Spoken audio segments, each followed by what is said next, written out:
Hello, everyone. Hope you are well on this Sunday.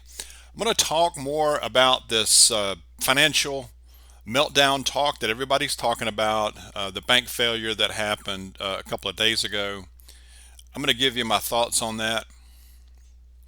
I am also going to share a really good passage and verse and a little message with that. So I think it'll be very helpful. So do stay tuned for that one. But first, I think that, and I let me know if you're seeing this same thing, but I've been noticing this for a while.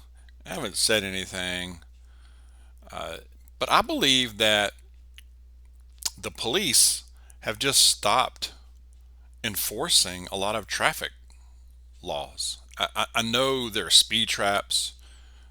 I know they still give tickets for speeding, what have you. And that seems to be, at least from what I can tell and what I hear, the main reason they stop people now. Or if you have an expired tag, I guess they can do that, of course, but, or speeding. And that's just certain spots, especially around here. But just in general, I mean, they have to see it too. The reckless driving, uh, idiots just taking chances, swerving in and out. I mean, I guess the reckless driving, you get all lumping into that. But every day, it's just unreal. And I don't even have that long of a commute. I don't have as long of a commute as Mrs. Dawg. She has to get on the interstate, and she sees all kinds of stuff. I know, good Lord. But I don't even have to get on the major interstate, and but I see it every day, and I drive a lot in my work. But uh, every day, I have to take evasive action to avoid being hit by somebody else. And just other than that, just other things that I see in front of me or to the side where it was just a near miss.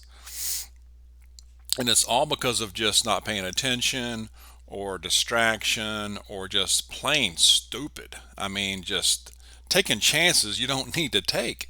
You're not saving any time doing it either. It's just unreal. And I know cops see it, but they don't get pulled. I only see them pulled, it looks like for speeding. Maybe I just missed some of that, but share your thoughts. But that's just a thought that I've been having, and I'm not trying to knock on police. Maybe they're just probably busy dealing with more other stuff. I guess I don't know. Share your thoughts on that, but that's just a frustration I just share. Sometimes these little random things that I get frustrated about or think about. I like to get your opinion on them. Okay, so the financial thing, I know a lot of people are talking about this. A lot of people are spooked by this. So, in case you've been living under a rock, Friday, of course, on a Friday, uh, Silicon Valley Bank fell on its rear end in a big way, and it only happened over about a 48-hour period, and ended up on Friday. The feds basically seized it, took over, and it sounds like they're trying to auction it off this weekend if they can get a buyer. But what a mess! Now, uh, I saw today where the feds are saying that there will be no bailout for this bank, despite fears of a market meltdown, financial market meltdown. And on the watching some of the cable channels and the financial Fox Business and some of those, some folks are just saying that this is catastrophic and this is going to happen. The whole world is going to melt down automatically tomorrow on Monday. Again, I'm not a financial expert, just going at this from a layman's point of view, a regular guy, consumer, you know, work. So, again, the bank failed Friday. It said that after 60%, they had a 60% drop in shares, uh, declining customer deposits. There's also warnings that the federal government has until Monday to prevent a big meltdown and stop a financial contagion from spreading to other regional banks. It has also been exposed that employees of that Silicon Valley Bank received big bonuses hours, just hours before that government takeover and the total collapse. That's interesting. But from what I have read, it looks like, as far as the cause of it, is several things, but it looks like just gross mismanagement of this firm. It sounds like they were more interested in social. How can I word this? Social things. You know what I mean? But instead of managing a freaking bank, so this happens. Also, there are fears that this is just the tip of the iceberg, that many more banks will fail starting tomorrow. There have been rumors of bank runs. I did see a story where there was a bank run yesterday in Los Angeles, Brentwood, First Republic Bank, and it says that they're in trouble. I didn't see an update on that today, or at least not yet. But there is the fear that this will spread to other banks and larger banks. And then I hear also that the larger banks are well funded. They're not in trouble. Depends on who you talk to. Um, I would still. I don't think it's time to panic as just your regular person. You know.